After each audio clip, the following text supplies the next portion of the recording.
Барыңыздарга салам.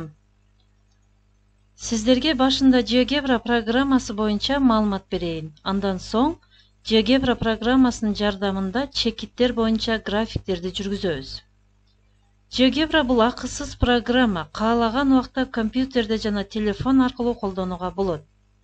GeoGebra'нын кадимки графикалык редакторлордон айырмасы, чиймелер так гана эмес, көрүнүшү да динамикалуу. GeoGebra программасы менен иштөө үчүн GeoGebra Classic 6 версиясын тандайбыз жана графикалык режимге коебуз.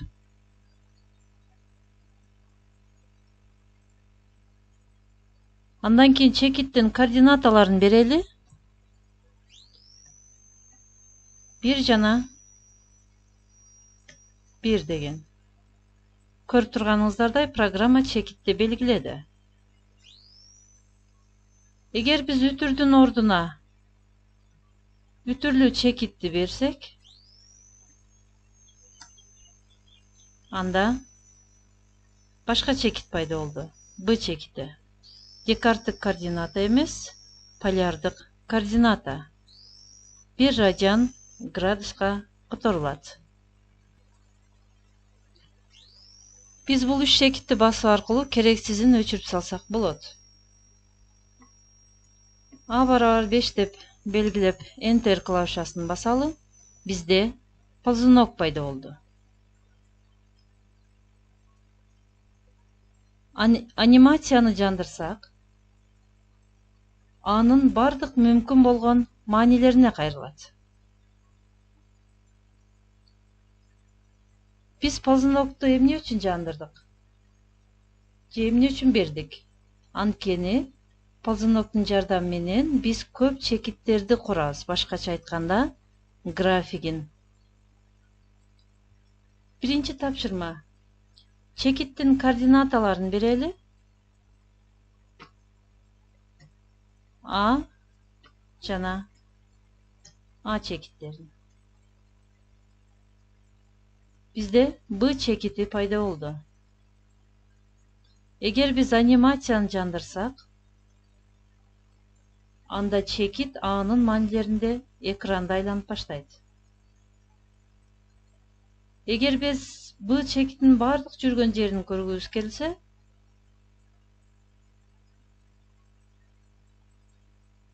мыштын оң жагын басып, оставлять след, из калтыруу деп белгилеп, анимацияны жандырсак,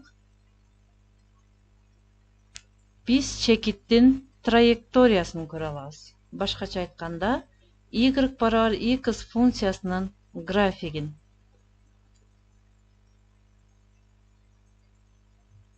Экинчи тапшырма. Координаталары А жана Анын квадраты болгон чекиттерди берели. Биз квадратты алуу үчүн бизге Shift жана 6 клавишаларын басуу жетиштүү. Enter, бизде С чекити пайда болду. С чекитин белгилеп из калтыруу жана кандайдыр бир түскө боеп койсок, анимацияны жандырабыз. Көрүп турганыңыздардай, бир эле убакытта эки чекиттин жүрүп жатканын байкайбыз. Бир чекит параболаны, экинчи чекит түз сызыкты сызып жатат.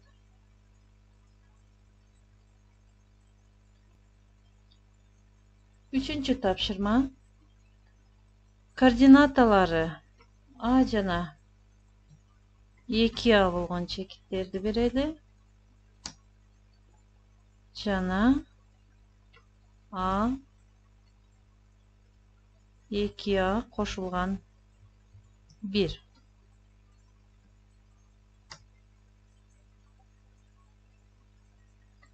Б жана С чекиттерин белгилеп из калтыруу жана түз берели.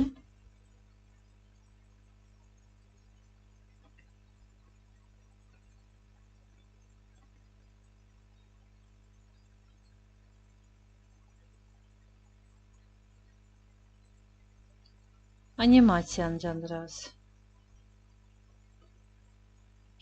Бул кандай сызыктар? Албетте, параллель сызыктар. Бул графиктер кандайча салыштырылат? Өзүңүздөр байкагандай, А чекитинин координаталары А жана 2А, ал эми Б чекитинин координаталары А жана 2А кошулган 1. Айырмачылык 1 болуп жатат. Төртүнчү тапшырма. Координаталары А жана A'нын квадраты болгон чекиттерди беребиз. A'нын квадраты жана А.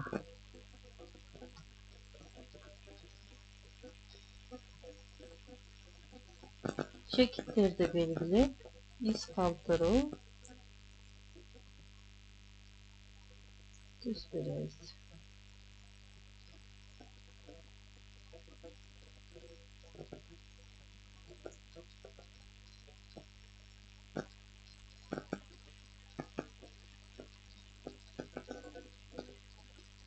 Анимацияны жандырабыз.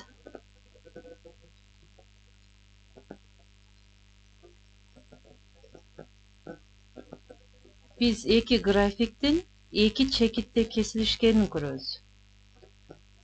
1-де жана 0-до кесилишкен симметриялуу графиктер. Бул графиктер кайсыл окко симметриялуу экендиги тууралуу суроолор жаралат. Координаталары 0,0 жана 1,1 болгон чекиттер аркылуу түз сызык жүргүзөлү.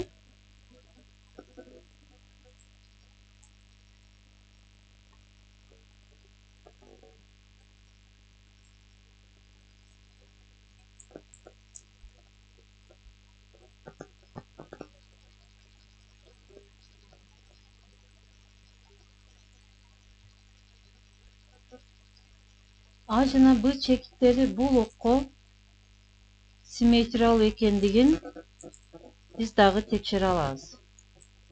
Ал үчүн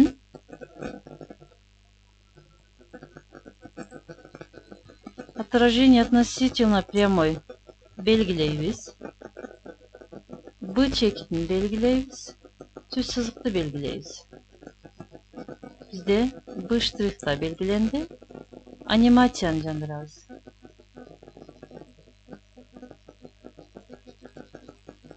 Б жана Б штрих чагылуулары чекит менен дал келгенин көрөбүз.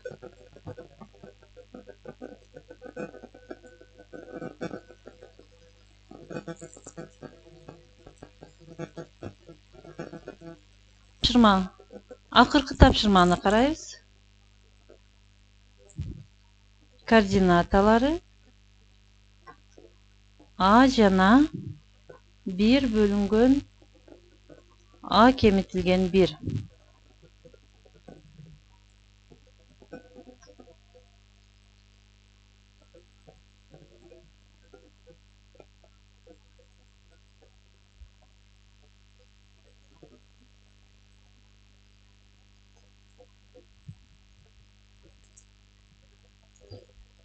А чекитин белгилейбиз. Из калтыруу. Анимация.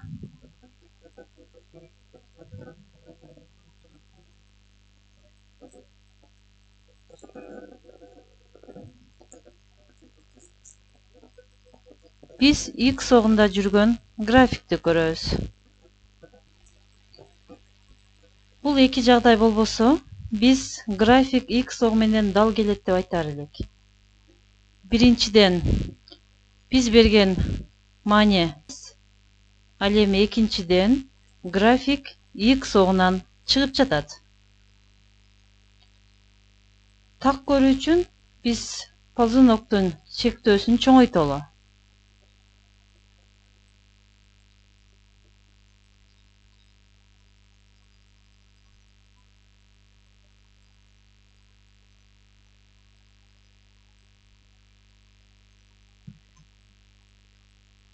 Анимацияны жандырабыз.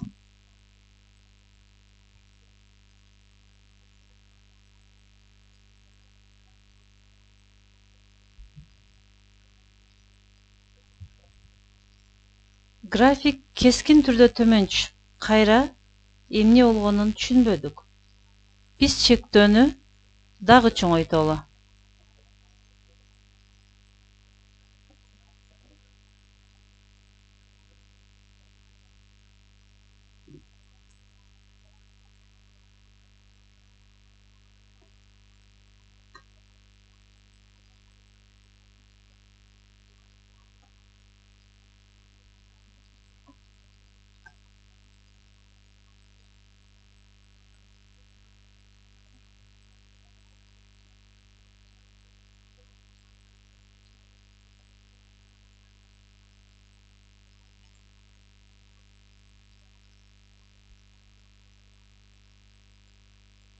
Демек, бул жерде эки график жүрүп жатат. Биз чектөөнү чоңойтконго чейин аны байкаган жокпуз. Чектөөнү дагы чоңойтобуз.